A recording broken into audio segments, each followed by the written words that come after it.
sanget nggon ngalembana marang trajange Abimanyu ingkang kaya sikatan amber walang. Kaya penjak pinaji.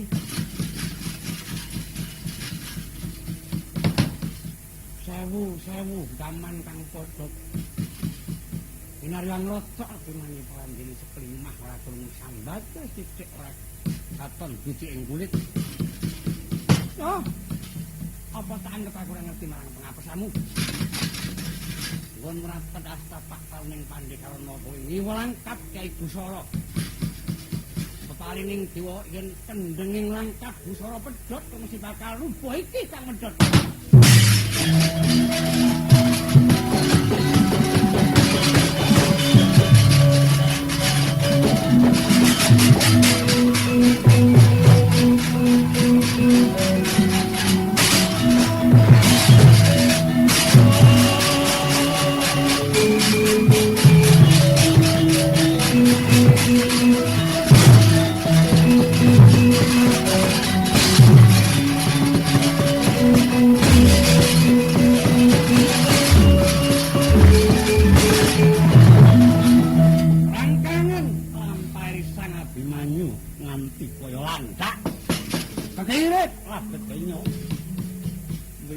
Sundulan dumugi dramaan padha ora ana kang salah kabeh kecakan ing gaman kang awujud limpung luwuk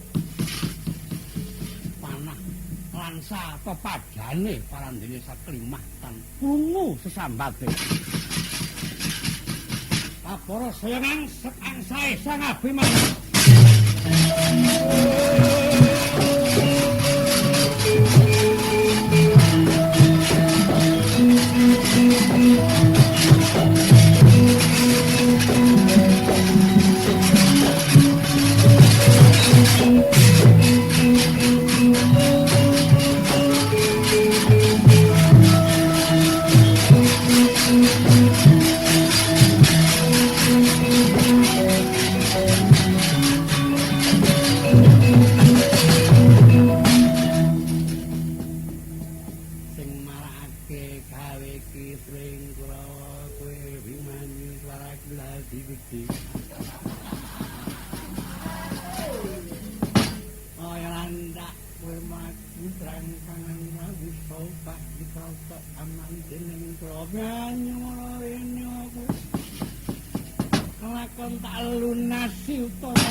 Sindhu Prabu Jayadrata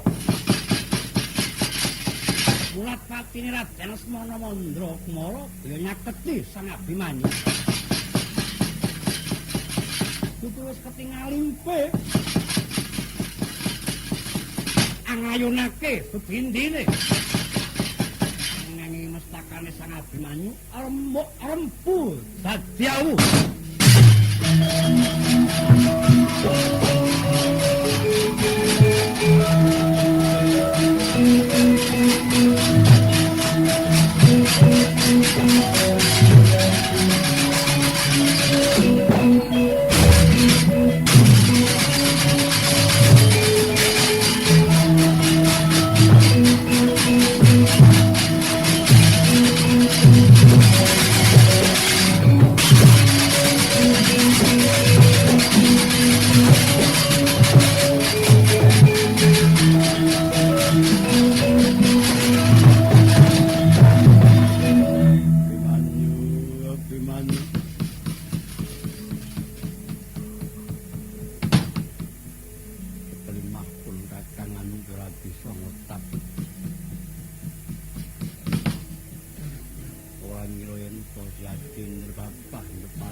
gugur sawijining pengawak kusuma bangsa. Bimanyu. Aduh Bimanyu aku nututi kowe ati.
Lantaing para dewa dewi saking kaiwangan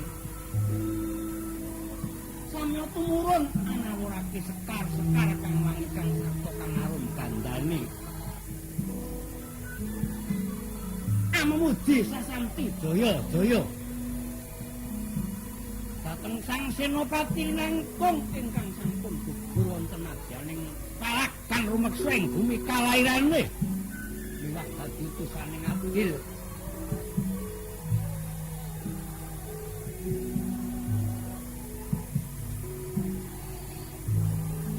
Gugur pengawak kusuma bangsa pranyata kena kanggo teka kalupi.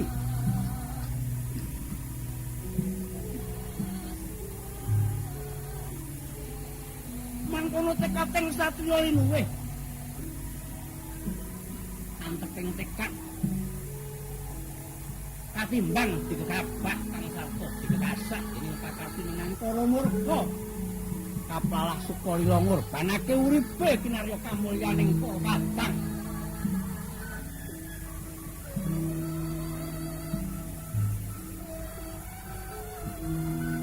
Raden Werkudara ingkang ngambeke tanpa beda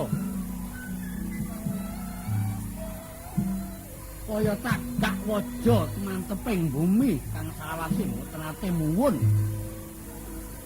parandene ketingal deleweran waspane adres midil saking netra milih mungkin pangarasan ngantos mutaing jaja Raden Gatotkaca ingkang nanggung tenger-tenger saking sesaking raos sakrimah nanti tanpan ketopang sakrimah tanpan ketungandika wotari sang danan saya dupi mulat ingkang putra gugur ana madyaning palagan sanalika taning purwa buksina semerpeting panon dol widil kang riwih lawah kaleng kak Anjele, para garwane risang Bimanyu, langkung-langkung para putih sang ketebian.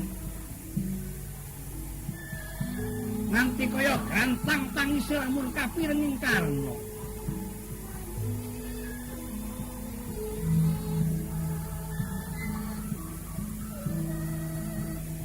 Bebasan kaya dene gerah tonen risang Dananjaya Putri mulak wandane kang putra ing ketinggal glewu-glewu kaya golek kencana.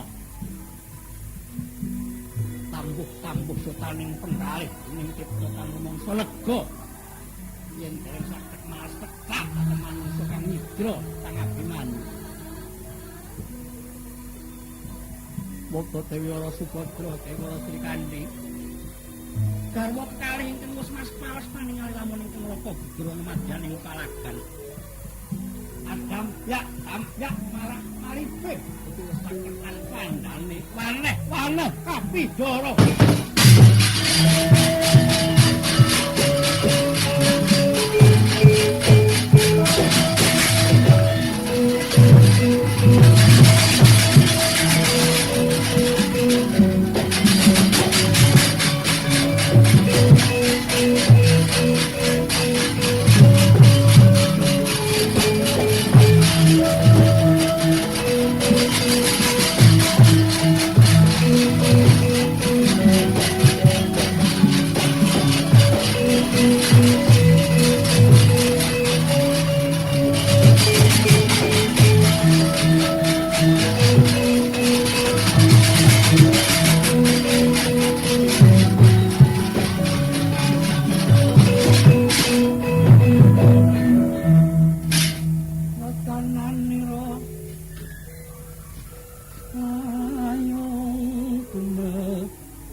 Arjuna. Bimanyu apa sababe dene ora saonta mentenipun Rama. Para Kurawa padha alok-alok. Yen to kowe tekaning kapinanging alok ing Kurawa mau kabeh ndak anggep amung Duratara. Bocah ingkang driwu-driwu nganti kaya golek entana. Maksih genep ponton liyane kok diarani mati. Apa ingkang arani kowe mati pepet dadi mungsuhe Janaka. Kowe lah, Dara. Kepingin kok dadi. Mengkono angen-angene kadang kowe mati kok.